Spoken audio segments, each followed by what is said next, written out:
Hi everyone, Emily here from Emily Reads, and happy Vlogmas. So I'm going to try recording a video every day leading up to Christmas. I was not aware of Vlogmas and what that was last year, so now I do, and we're gonna just try to record a video every day. So today I have a couple of things. It is December 1st, and I bought a wine advent calendar. I found this at Meijer, and I have been wanting to try one every year, and I just can never find them. Meijer had them this year. So I have this wine is called The Rock.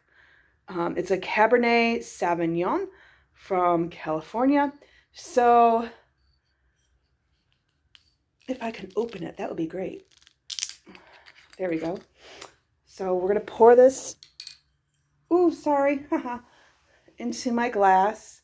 My glass, I don't know if you recognize this, but years and years ago, when I was growing up, Red Lobster actually sold these glasses. And so my mom, when we would go to Red Lobster, she would get a glass, and over the course of a few years, she ended up with 12. So, cheers, everyone. That's not bad. It's a pretty smooth Cabernet Sauvignon. I really don't like Cab Savs all that much, but that's actually pretty smooth. So I'll be looking forward to enjoying this later with my pizza dinner. So pardon the extreme close-up as I reach to put this down.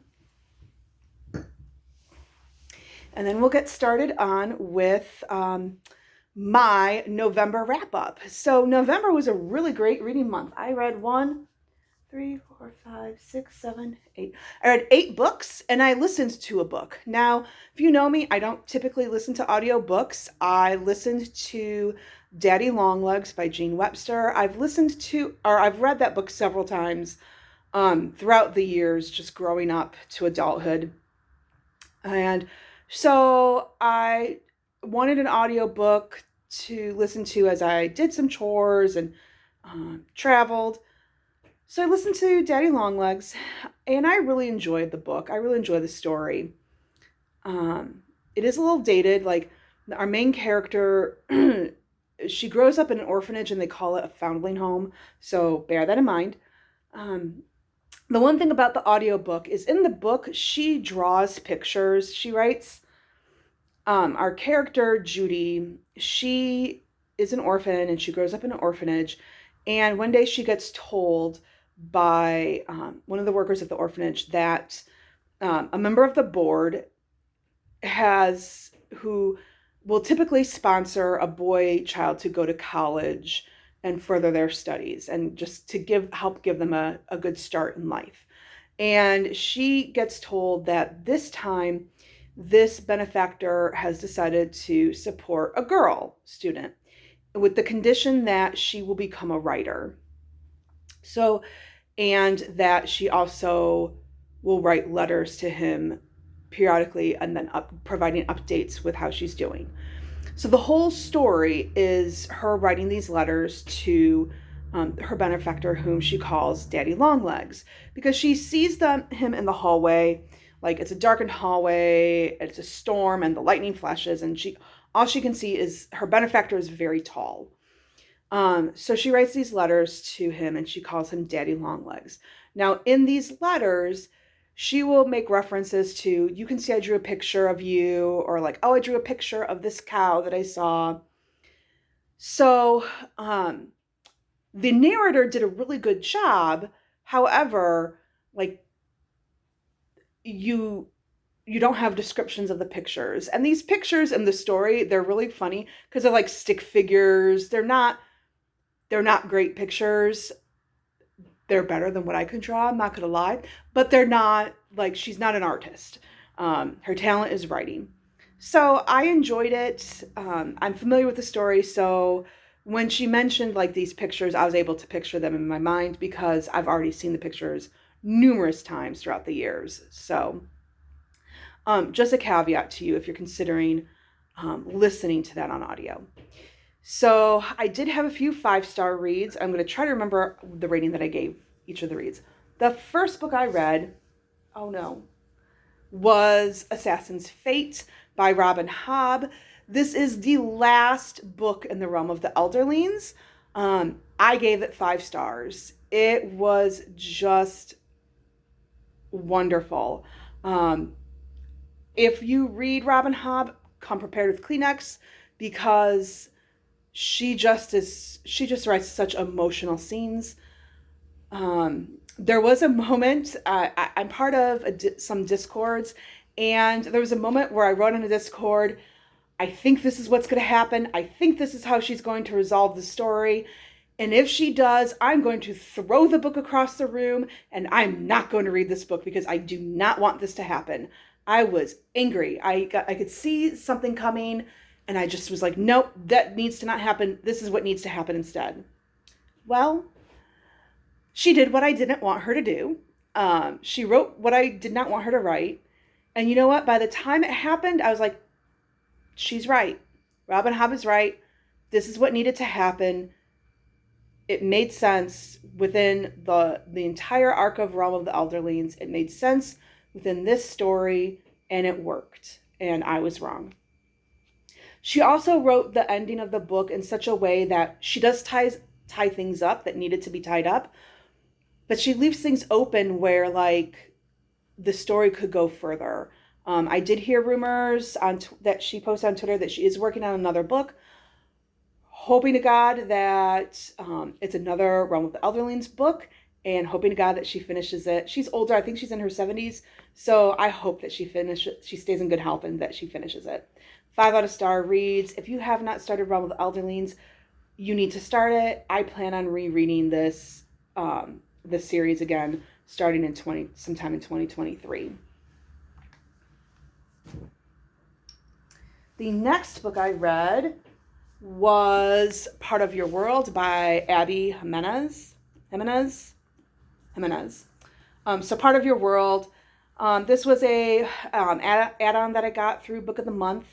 And this is the story, I gotta remember the protagonist's name, of Alexis Montgomery. And she gets stranded like in a small town, and Daniel Grant, he helps her out.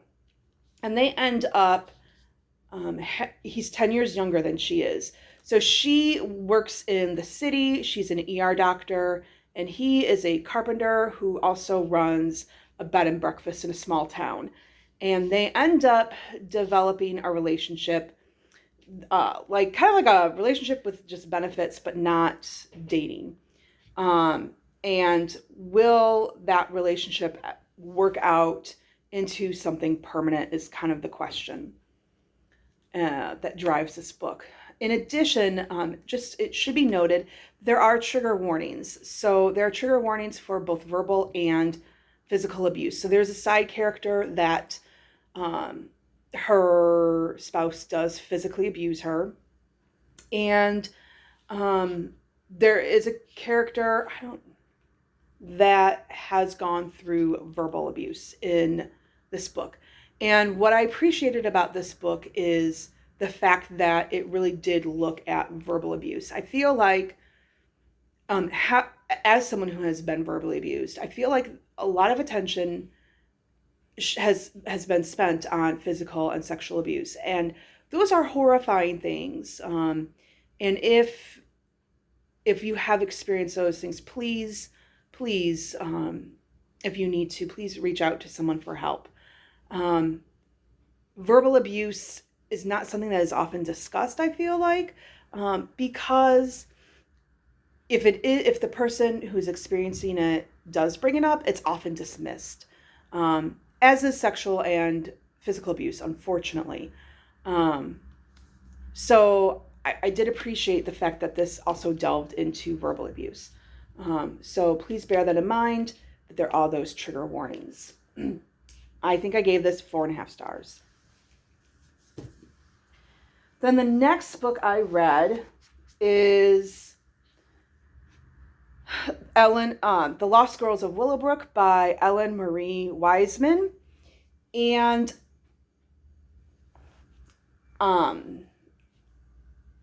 initially after reading this was like, I don't know how to rate this book.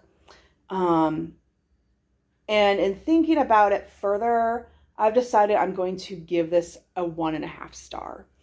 And I will actually go more in depth. I will record a video explaining my rating further. I had some significant problems with this book. I did watch the live chat that Amanda from the Curly Reader had on her channel. She had it last night, and I made some comments in the live chat comment thread. But I did decide that I need to record a separate review of this book. Because I just had a lot of problems with it. So more to come on this book. The next book I read was Bloodmarked by Tracy Deonn. So this book follows our protagonist, Bree Matthews, as she now, I was about to say something and realized that would be a spoiler for Legendborn. So this picks up where we left off in Legendborn, and Bree Matthews has discovered this secret society that centers around the legend of Arthur and the Round Table on the campus of University of North Carolina, Chapel Hill. And she also is learning about Root, which is magic from her African American ancestors. So that's where we pick up, and it goes further into that story. I did not enjoy this as much as Legendborn.